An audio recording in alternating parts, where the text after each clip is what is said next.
இந்த படத்தில் இருப்பவர்கள் அஸ்வினி குமாரர்கள். இவர்கள் பிறக்க காரணமான சூரிய பகவான் மற்றும் அவரது மனைவி சஞ்சனா தேவி ஆவர். இவர்களின் பின்னணியில் உள்ள சுவாரஸ்யமான புராண வரலாறு: சூரிய பகவானின் மனைவியான சஞ்சனா தேவியால் சூரியனின் அதீத வெப்பத்தை தாங்க முடியவில்லை. எனவே அவர் தனது நிழலையே ஒரு பெண்ணாக உருமாற்றி சாயா தேவி அவளை தமக்கு துணையாக சூரியனிடம் விட்டுவிட்டு அங்கிருந்து தப்பிச் சென்றார்.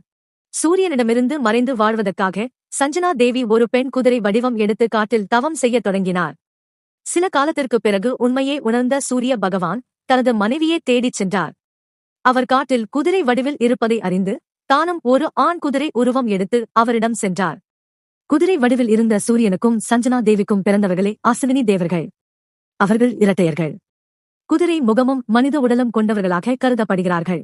பெண் குதிரை முகம் கொண்ட உருவம் இது சூரியனின் வெப்பம் தாங்காத குதிரை உருவம் எடுத்த சஞ்சனா தேவியை குறிக்கிறது. ஆண் உருவம் இது தனது மனைவியை தேடி வந்த சூரிய பகவானை குறிக்கிறது. அஸ்வினி தேவர்கள் தேவர்களின் மருத்துவர்கள் என்று அழைக்கப்படுகிறார்கள்.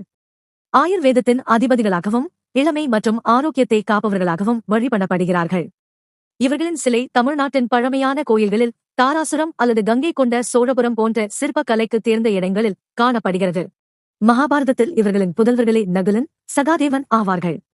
இவர்களின் ஆசியால் தான் போரில் காயம் பட்ட வீரர்களை நகுலன், சகாதேவன் காப்பாற்றினார்கள்.